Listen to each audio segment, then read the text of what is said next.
The welding torch throws shadows across Lieutenant Robert S. Neel's face.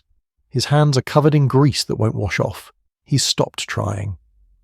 The smell is diesel fuel mixed with scorched metal and the salt air that blows in from the Pacific 3 miles away. His back aches from hunching over salvaged steel plates for 16 straight hours. On June 15th, 1944, 3:47 a.m., Schofield Barracks, Oahu, Sir, Lieutenant Robert S. was building a tank from garbage. Not metaphorically, literally. The treads came from a bulldozer that caught fire 2 months ago. The armour plating is from a scrapped Japanese vessel pulled from Pearl Harbor's wreckage. The engine, the third one he's tried, came from a tractor that should have been melted down for scrap in 1941. In 8 weeks, this monstrosity will save more American lives than any single weapon in the Pacific Theatre. But right now, at 3:47 in the morning, it looks like a mechanical suicide note.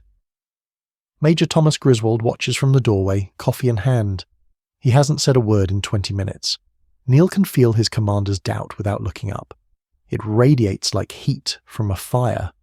Because what Neel is proposing is impossible. Command has told him so. The engineering corps has told him so.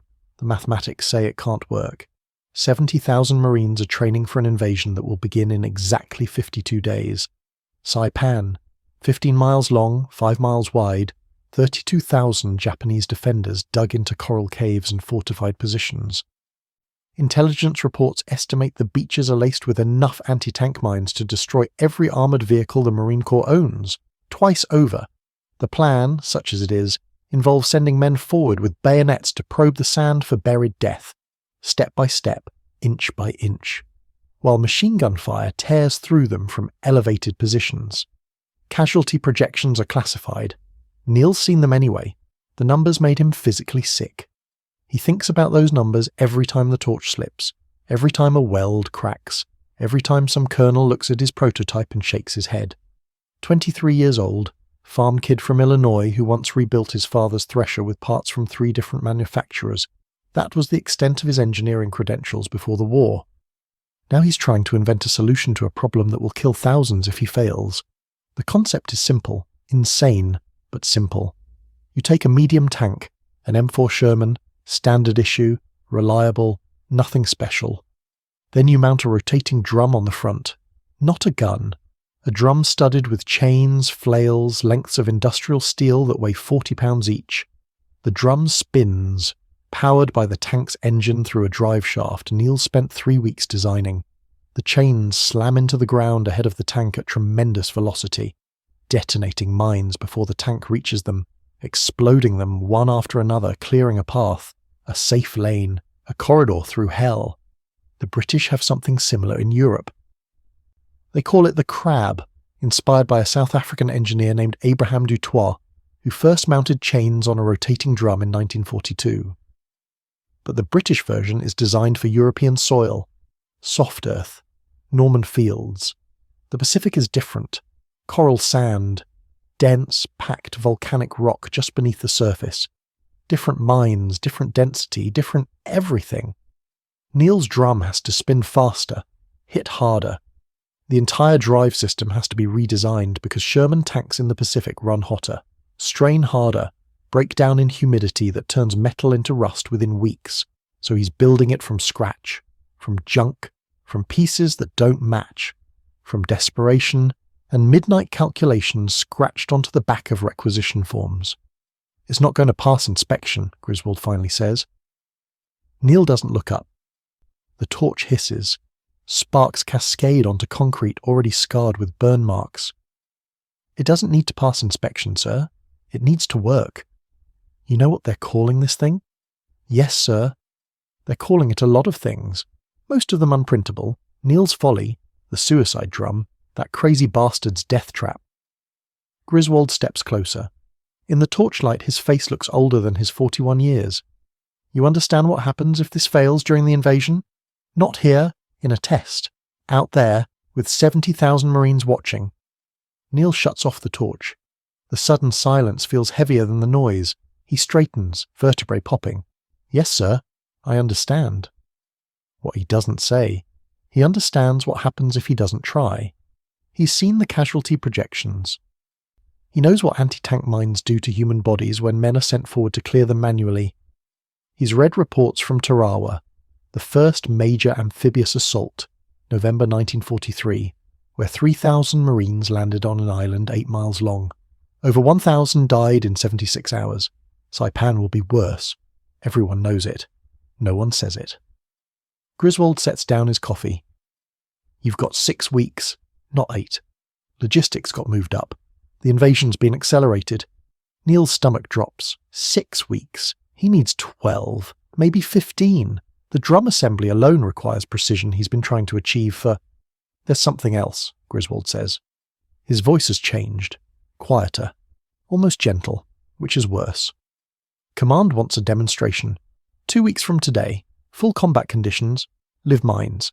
If it fails, if anyone gets hurt, the project's scrapped. They'll send the Marines in with bayonets like they've always done. 2 weeks. Neel looks at the half-assembled machine in front of him. The drum is mounted, but the drive shaft keeps shearing under stress. The armour plating is welded, but the weight distribution is off. The whole thing lists to starboard like a drunk ship. The engine runs for maybe 4 hours before overheating. He hasn't even tested it on actual beach sand yet, let alone coral. 2 weeks to make a junkyard miracle into something that works well enough to convince the Marine Corps to bet thousands of lives on it. He picks up the torch again. His hands are shaking. He tightens his grip until they stop. I'll be ready, he says. Griswold studies him. In that moment, Neel understands his commander sees something he doesn't.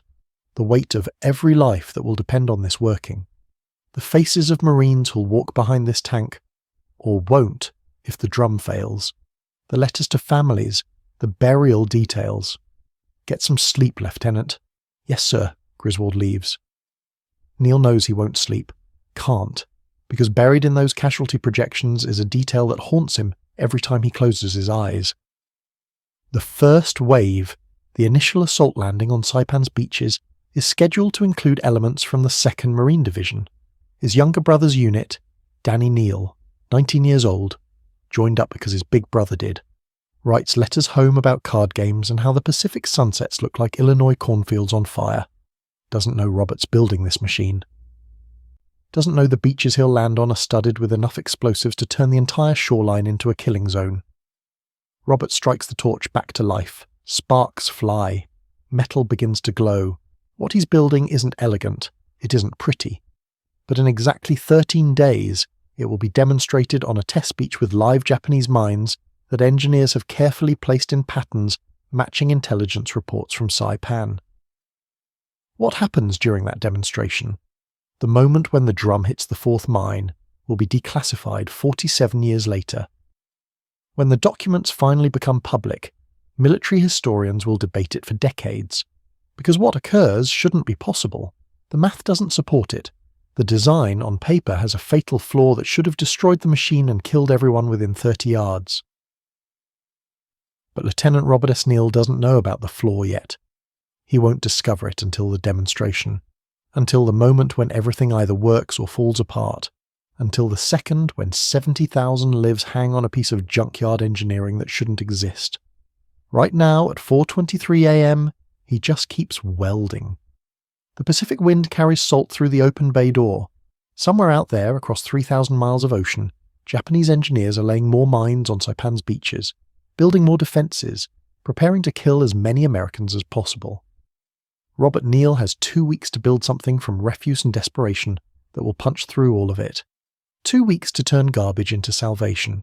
2 weeks to make sure his brother, and thousands like him, walk off those beaches alive. The torch hisses. Metal glows white hot. He doesn't stop working until sunrise. The test dummy explodes at 6:32 a.m. Not the mine, the dummy. A canvas torso filled with sand mounted on a wooden frame, positioned 12 feet in front of where the drum should create a safe corridor. It's supposed to prove the concept. Chains detonate mines. Safe path emerges. Dummy remains intact. Instead, a chunk of shrapnel the size of a dinner plate tears through the dummy's chest cavity and embeds itself in the coral wall 40 feet behind the test range. Lieutenant Neel stands in the observation bunker, watching through reinforced glass as smoke clears from the beach. His prototype tank, officially designated T1E3 Mine Exploder, sits silent in the morning light, drum still spinning uselessly. The mine detonated, yes, but the explosion pattern is all wrong. Debris field too wide. Fragments travelling at angles that would shred anyone standing within 20 yards. Captain William Hauser, Marine Corps Explosive Ordnance, makes a note on his clipboard. Doesn't look at Neel. That would have killed 6 men. Minimum. Neel's jaw tightens. The chain configuration needs adjustment. Different weight distribution. You've done 4 adjustments. Hauser finally looks up. His eyes are flat. Professional. Lieutenant, I respect what you're trying to do, but this is test number 7. 7 failures. You have 6 days until the official demonstration. 6 days. The number sits in Neel's chest like lead. Behind him, 3 Marine Corps observers mutter to each other.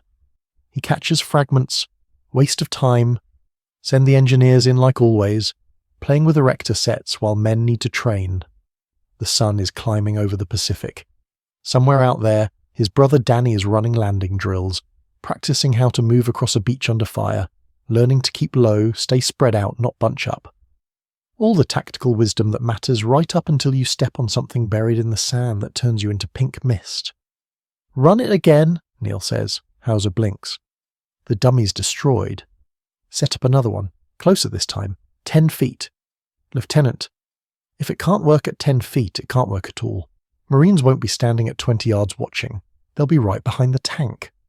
Neel turns to face the observers. How close do your men follow armour during an advance? Gentlemen? The senior observer, a major named Patterson, crosses his arms. Near enough to use it as cover. 8 to 12 feet, depending on terrain. Then that's where we test. 10 feet. Hauser shakes his head. You're going to get the same result. The mine detonation sends fragments laterally. Your drum isn't controlling the blast pattern. It's just triggering the mine. The explosion does what explosions do. The British design works. In France. On German telemines buried in Norman soil. These are Japanese Type 93 mines. Different explosive compound, different casing thickness. Buried in coral sand that's effectively concrete. It's not the same problem, Lieutenant. Neel knows this. He's known it for 3 weeks. The British crab works because European soil absorbs blast energy, channels it upward. The Pacific Theatre has different physics, harder substrate, different blast propagation. He's tried 17 different chain configurations, varied the drum rotation speed, adjusted the impact angle. Nothing changes the fundamental problem. The mines explode too violently, too wide. There's something he's missing. Some variable he hasn't accounted for. His mind goes back to Illinois, summer of 1938. His father's thresher seized up during harvest. Timing chain snapped, drive shaft bent, whole mechanism locked solid. Every mechanic in 3 counties said it was finished. Order a new one, right off the season. But Neel spent 4 days under that machine, studying how the parts moved where the stress points concentrated. The solution wasn't fixing the chain. It was redirecting the tension through a different point in the drive assembly. He'd looked at the problem wrong. Everyone had. What if we're approaching this backwards, Neel says quietly. Hauser pauses. How do you mean? We're trying to trigger the mine safely, control the explosion. But what if... He stops, turns to look at the tank sitting on the beach, drum still rotating in the morning light. What if we don't trigger it at all? Patterson steps forward. Lieutenant, the entire purpose of this device is to detonate mines. That's literally the objective. No, sir. The objective is to create a safe path. We assumed detonation was the only method. Neel's pulse is accelerating. The idea taking shape feels dangerous, possibly stupid, but it's something new, and new is all he has left. What if we dig them up instead? Silence in the bunker. Hauser breaks it. You want to... excavate them? The chains are hitting with enough force to create a coral sand. What if we angle them differently? Not straight down, scooping, like a plough. The drum rotation stays the same, but the chains dig under the surface, lift the mines out before they can detonate, flip them away from the blast pattern. Mines have anti-tamper triggers, Patterson says. You lift them wrong, they explode anyway. Some do, but Type 93s... Neel looks at Hauser. What's the trigger mechanism? Hauser's expression has changed. He's no longer dismissive. He's thinking. Pressure plate. Requires sustained weight. Roughly 200 pounds for 3 seconds. It's designed for vehicles, not personnel. So rapid impact wouldn't trigger it. Theoretically. But the force required to excavate through coral sand you'd need... Hauser stops. Does math in his head. The impact velocity would have to be precise. Too fast, you might trigger it kinetically. Too slow, the chains just skip across the surface. The drum RPM is adjustable, within a narrow range, and you'd need to completely reconfigure the chain assembly. Different angle, different mounting points, probably different chain weight entirely. Hauser checks his watch. Lieutenant, you have 6 days. This would require tearing down everything you've built and starting over. Neel looks out at the beach, the destroyed dummy, the crater where the mine was buried, the tank that's supposed to save his brother's life and isn't working. 6 days. 144 hours. Not enough time, not even close, but enough time is a luxury people get during peacetime. War runs on insufficient time and impossible decisions. How long to machine new mounting brackets for the chain assembly, he asks. If I prioritize it, 36 hours, maybe 40. Hauser's voice is careful. But Lieutenant, if this doesn't work, you won't have time to go back to the detonation approach. You're betting everything on an untested theory. Patterson speaks up. And if it fails during the demonstration, Lieutenant, the Corps sends 70,000 Marines across those beaches the old way, with bayonets and prayer. You understand that? Neel understands. He understands that the old way killed 1,000 men at Tarawa. He understands that Saipan's beaches are more heavily mined. He understands that his brother will be in the first wave, walking across sand that might be safe or might explode with every step. He understands that doing the same thing 7 more times won't produce a different result. Place the order for new mounting brackets, Neel says, and get me the explosive specifications for Type 93 mines, impact sensitivity, pressure thresholds, everything. Lieutenant? Now, Captain. Hauser leaves without another word. Patterson remains, studying Neel like he's a complicated equation. You know what happens if you're wrong. Yes, sir. Do you? Really? Patterson's voice drops. I've got 3 battalions training for Saipan. Most of those kids are younger than you. They write letters to their mothers saying the Corps has new equipment that'll keep them safe. They believe it because they need to believe something. If your machine fails in front of them, if they watch it tear itself apart or blow up or just not work, they'll go into that invasion knowing there's nothing between them and those mines except luck. Neel thinks about Danny's last letter. 3 pages about how the food's getting better, how he's friends with a kid from Boston who does impressions of their drill instructor, how he can't wait to see what combat's actually like.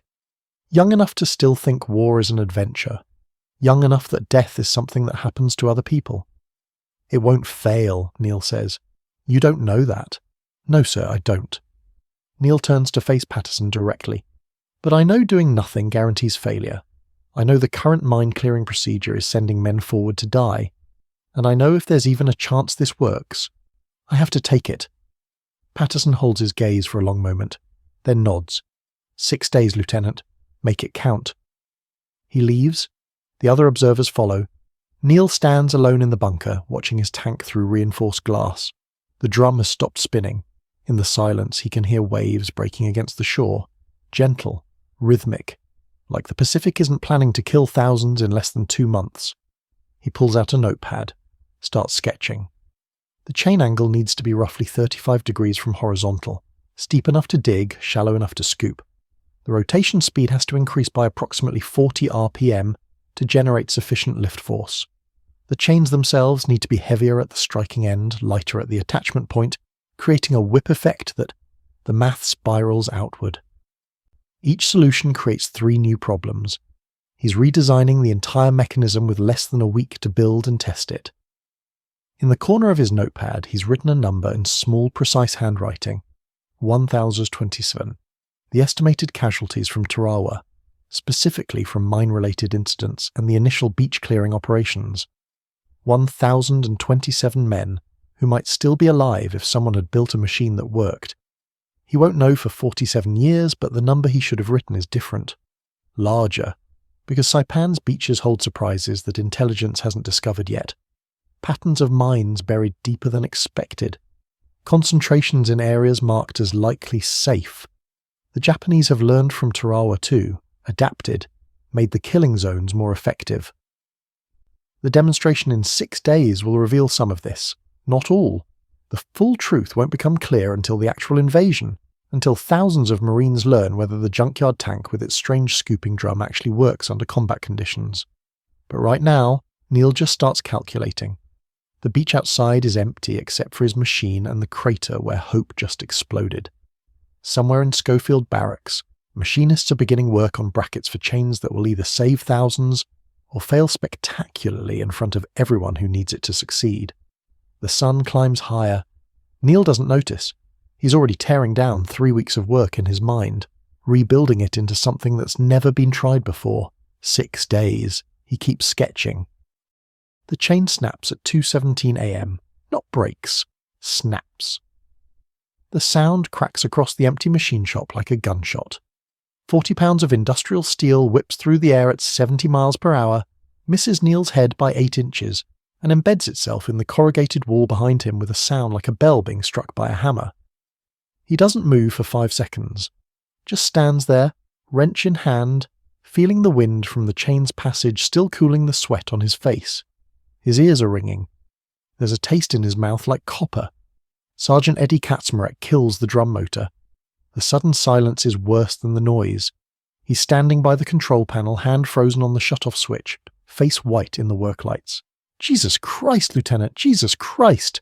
Neel sets down the wrench. His hand is steady. That surprises him. "Shear point? What?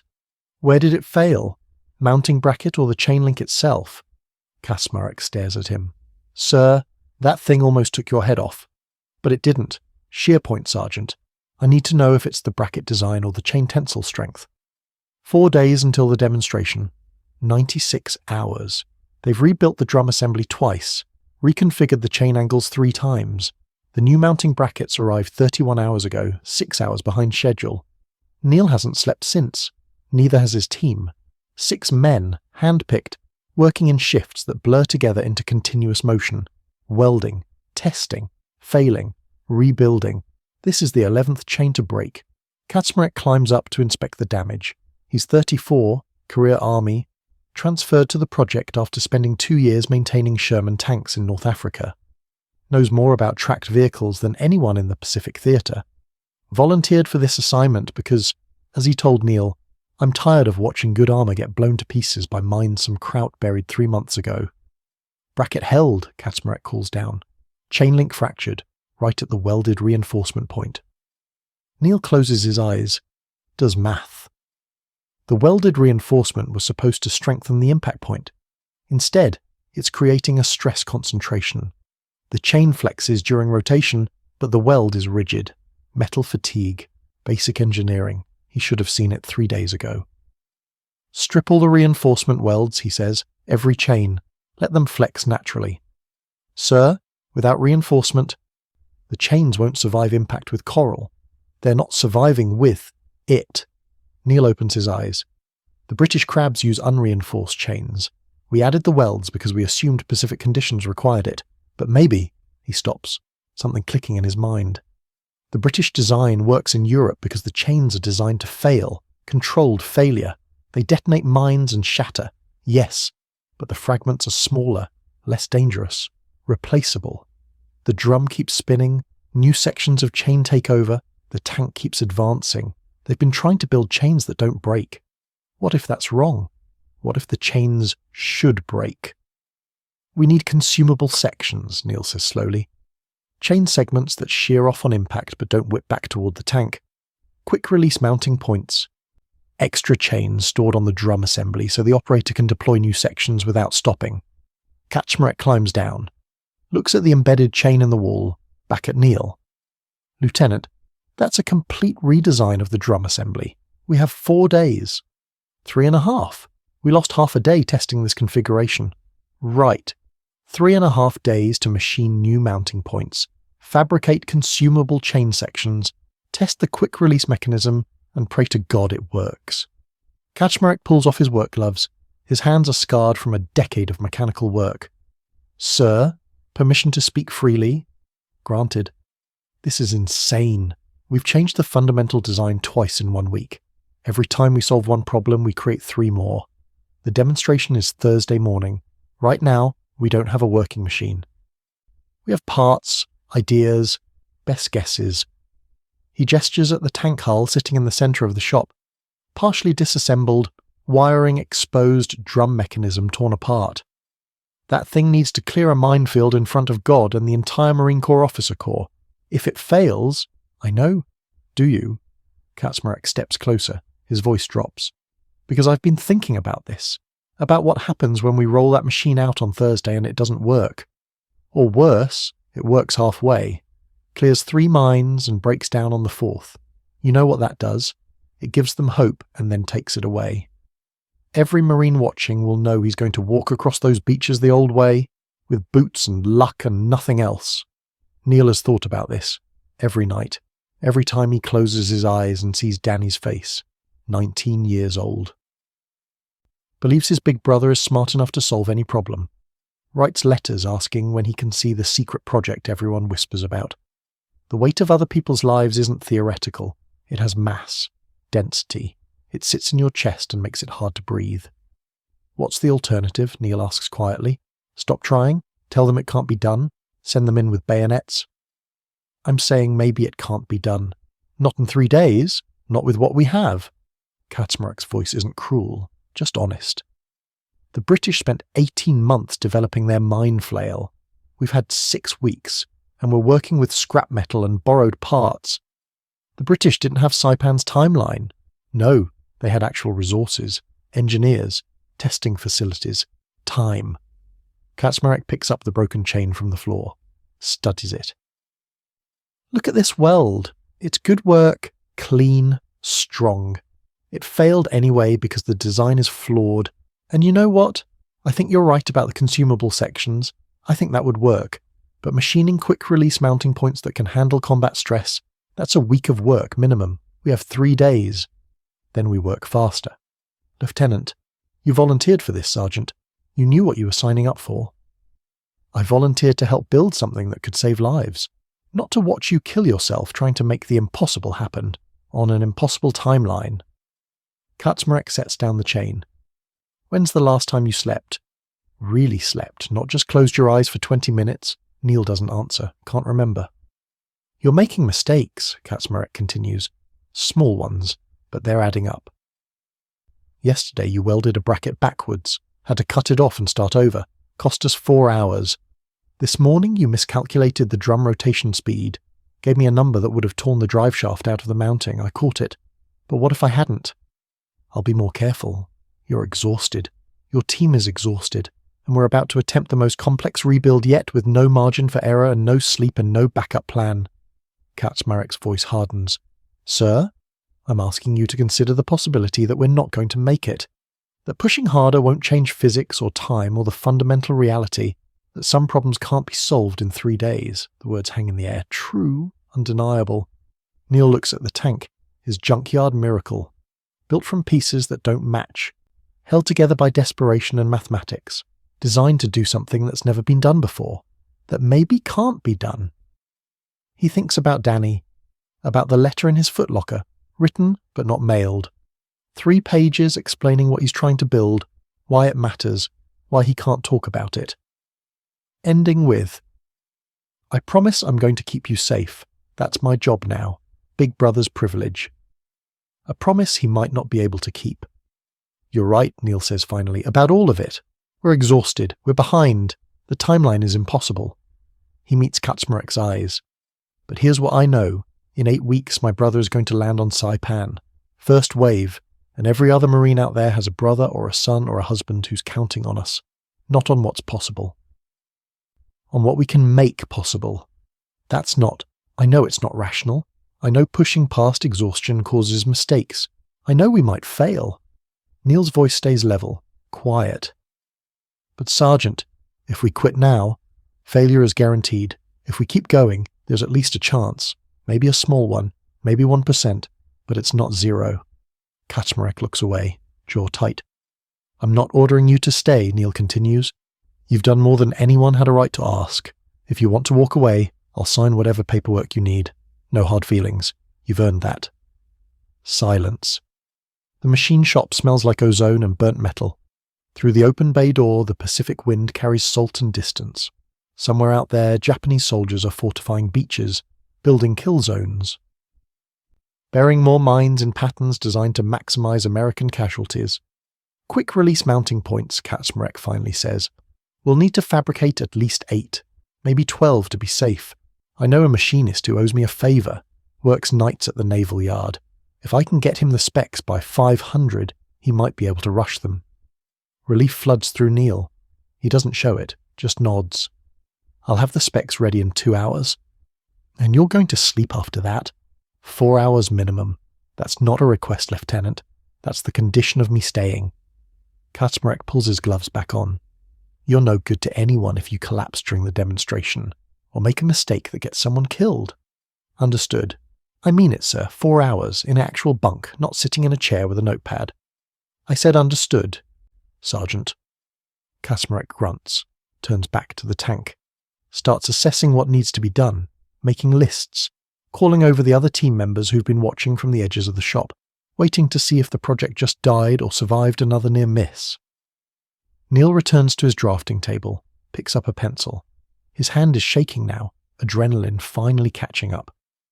The chain that nearly killed him is still embedded in the wall, 8 inches, if he'd been standing slightly to the left, if his timing had been fractionally different. He doesn't think about it, can't afford to. There's a design to finish. 3 days, 72 hours, not enough time to do this right. Barely enough time to do it at all, but not 0, he starts drawing. The mine doesn't explode. Thursday morning. 0847 hours. Test Beach, Charlie. 216 people watch from the observation stands.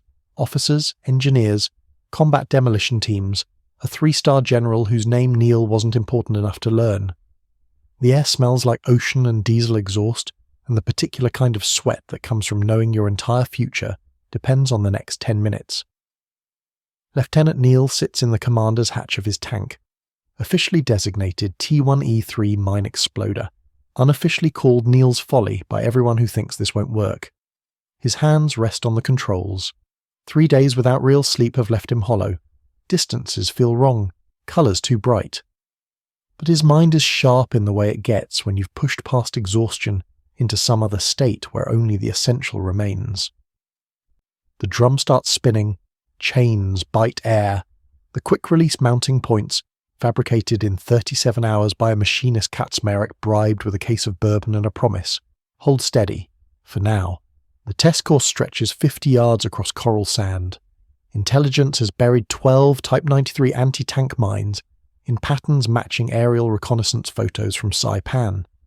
Each mine contains enough explosive to flip a Sherman tank and kill everyone inside. The spacing is exact. The burial depth matches field samples recovered from captured islands. If this works, the Marine Corps will order 50 units. If it fails, they'll bury the project and send men forward with prodding rods. Neel engages the transmission. The tank lurches forward. The drum hits the sand. The first mine is buried 18 inches down, positioned at the expected vehicle track point. The chains dig, scoop. Coral sand sprays in a fan pattern. Something dark flips through the air. The mine, intact, tumbling sideways, landing 15 feet away from its original position. No explosion. A murmur runs through the observation stands. Neel doesn't hear it. He's counting. The drum rotation is 340 RPM. Chain angle is 37 degrees from horizontal. Forward speed is 3.2 miles per hour. The mathematics have to be perfect because there's no margin for error, no room for close enough. Second mine.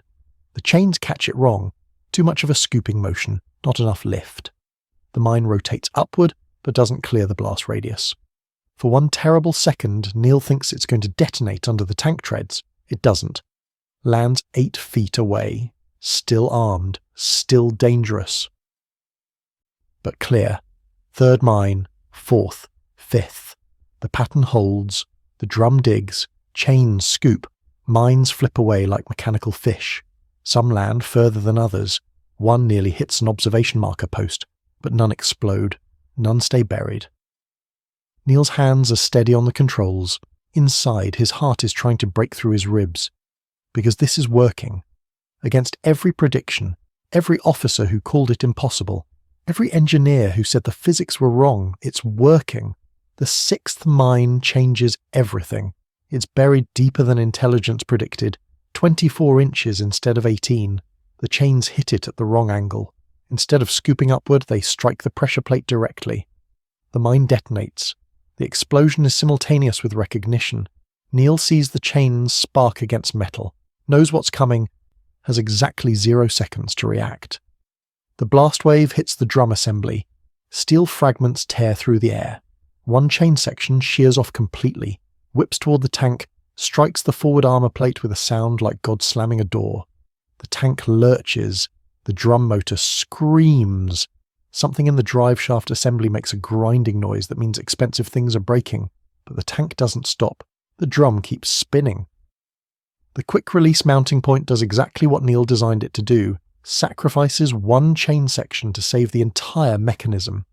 The remaining chains continue their pattern, digging, scooping. In the observation stands, someone shouts. Neel can't hear the words over the engine noise and his own pulse hammering in his ears. He maintains forward speed, maintains the pattern. Because stopping now means failure.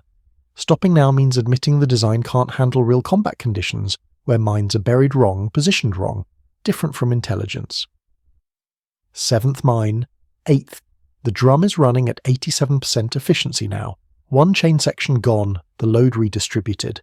The mathematics are changing in real time, but it's holding, still clearing, still working. 9th mine flips perfectly, lands 20 feet away. Safe. 10th mine, 11th. The grinding noise is getting worse. Neel can feel vibration through the control column that wasn't there before. Something in the drive shaft is close to failing. Every engineer in the observation stands can probably hear it, can probably calculate how many more impacts before catastrophic failure. 12 mines, 50 yards. The finish line is a white-painted marker 10 feet ahead. The tank crosses it at 0853 hours, 6 minutes. 6 minutes to clear a path through a minefield that would have taken combat engineers 40 minutes of manual probing and cost probably 3 casualties from premature detonations. Neel disengages the drum, cuts the engine. In the sudden silence he can hear ocean waves, bird calls. Someone in the observation stand starts clapping. It doesn't spread. The sound dies awkwardly. He climbs out of the hatch. His legs are shaking. He hasn't eaten in 14 hours. The coral sand feels unstable under his boots, like the world is still moving. Major Griswold approaches with a knot of officers. Their faces are unreadable. Behind them, the 3-star general, Neel catches his name on someone's lips. General Holland Smith, commanding general of Fleet Marine Force Pacific. The man who will command the Saipan invasion. The man whose decisions will determine whether 70,000 Marines live or die. Lieutenant. Griswold's voice is careful. Walk me through what happened with mine number 6. Neel's mouth is dry. The burial depth exceeded intelligence estimates. The chain struck the pressure plate directly instead of scooping beneath it. The mine detonated, but the quick-release mounting point functioned as designed. One chain section sacrificed. Drum assembly maintained operational capacity. That chain section nearly penetrated your forward armor. Yes, sir. It was within acceptable parameters. The armor held. Acceptable parameters? Captain Hauser steps forward. He looks pale. Lieutenant, if that chain had struck 6 inches higher, it would have gone through your viewport. You'd be dead. Neel doesn't respond. Doesn't know what to say. Yes, he'd be dead. But he isn't. The design worked. General Smith speaks for the first time. His voice is gravelly, authoritative. The voice of a man who sent thousands to die and will send thousands more. How many mines did it clear before the detonation? 5, sir. And after? 6 more. 11 total. 1 detonated. Casualties, if this had been a combat operation with infantry following, Neel thinks. Runs the calculations. The detonation would have endangered anyone within 12 feet of the blast point. Standard tactical spacing is 15 feet. Likely casualties. 0. Possible injuries from shrapnel. 1 to 3 personnel, depending on exact positioning. Smith exchanges looks with his staff. Compared to manual mine clearing, Hauser answers, Manual clearing of 12 mines. Estimated time 40 to 60 minutes. Expected casualties 2 to 4 engineers, depending on mine condition and luck. Additional casualties during the clearing period from enemy fire. Difficult to estimate, but Marines are exposed during the entire clearing operation. Smith nods slowly. Walks toward the tank. Stops at the drum assembly. Studies the damaged chain mounting point. The missing chain section. The coral sand still falling from the rotating mechanism. "How many of these can you build?" he asks without turning around. The question hangs in the tropical air. Neel's exhausted brain struggles to process it. Build. Not cancel. Not reject. Build. "Sir?" Smith turns. His face is weathered, lined. The face of a man who calculates. June 15th, 1944. Saipan. 442 hours. The ramp drops and Danny Neel sees his brother's promise come true. He doesn't know it yet, doesn't recognize the machine that's already churning through the surf 50 yards ahead of his landing craft. To him, it's just another tank, one of dozens hitting the beach in the first wave. The noise is overwhelming. Naval gunfire, aircraft engines, the particular scream of rockets launching from ships, and underneath it all, the steady hammer of Japanese machine guns opening fire from positions nobody thought existed. The water is chest deep. Danny jumps. Cold Pacific seawater floods his uniform. He's 19 years old, terrified, trained. The man next to him, Private First Class Bobby Chen from San Francisco, is already moving forward, rifle held high. They're supposed to spread out. Keep 15 feet between men. Cross the beach at an angle to minimize exposure, but first they have to cross 70 yards of water that intelligence promised would be waist deep. Someone miscalculated the tide. The tank ahead has reached the beach. Danny watches it through salt spray and fear. The drum on its front is spinning. He can see chains whipping sand into the air. For a second, he doesn't understand what he's seeing. Then understanding comes with cold clarity. Mine flail. His brother's project. The thing Robert wrote about in letters that arrived 3 weeks ago, after months of silence. "I've been building something," the letter said. "Something that's going to keep you safe. Trust me, Danny, just stay behind the tanks, stay close, I promise." The tank moves forward, the drum spins, sand erupts. Something flips through the air, dark metal tumbling, and lands 20 feet away. A mine. Undetonated. Harmless now. Danny keeps moving. The water is getting shallower. He can touch bottom. Around him, Marines are spreading out, following the paths the mine flails are clearing. 3 tanks now. 4. Their drums churning through sand that's supposed to be lethal, that's supposed to be studded with enough explosives to turn the beach into an abattoir. Machine gun fire kicks up water to his left. Someone screams. Danny doesn't look. Looking gets you killed.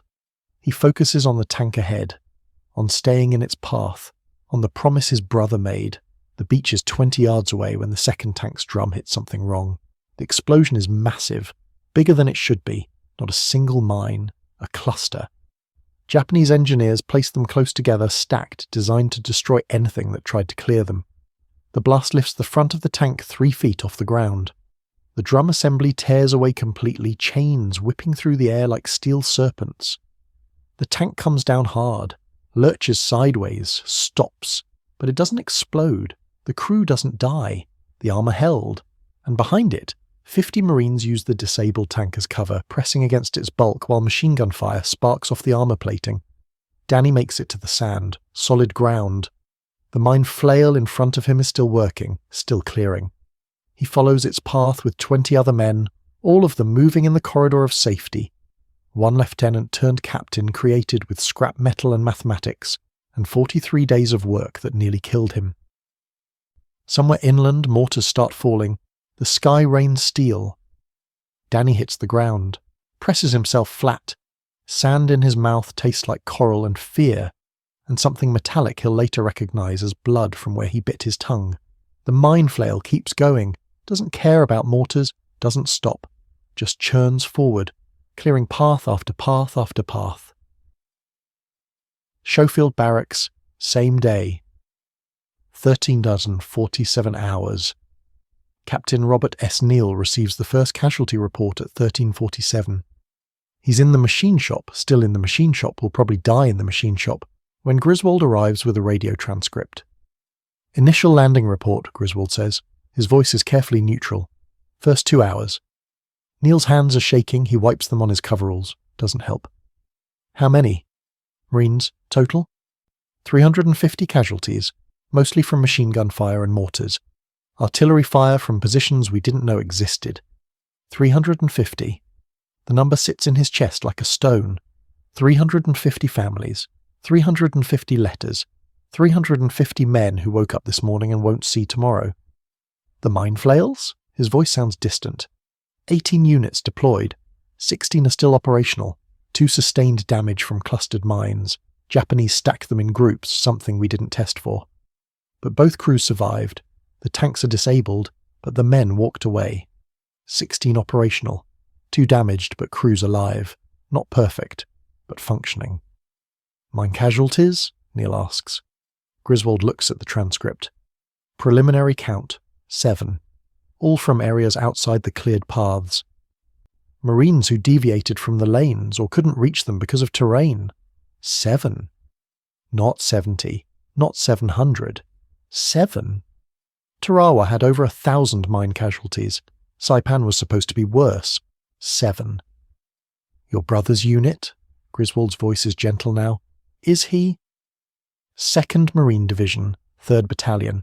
They landed in the first wave, followed behind flail tank designated Unit 7.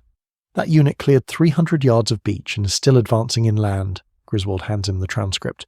There's no casualty report for his specific unit yet, but the battalion made it off the beach, and your machines are the reason why.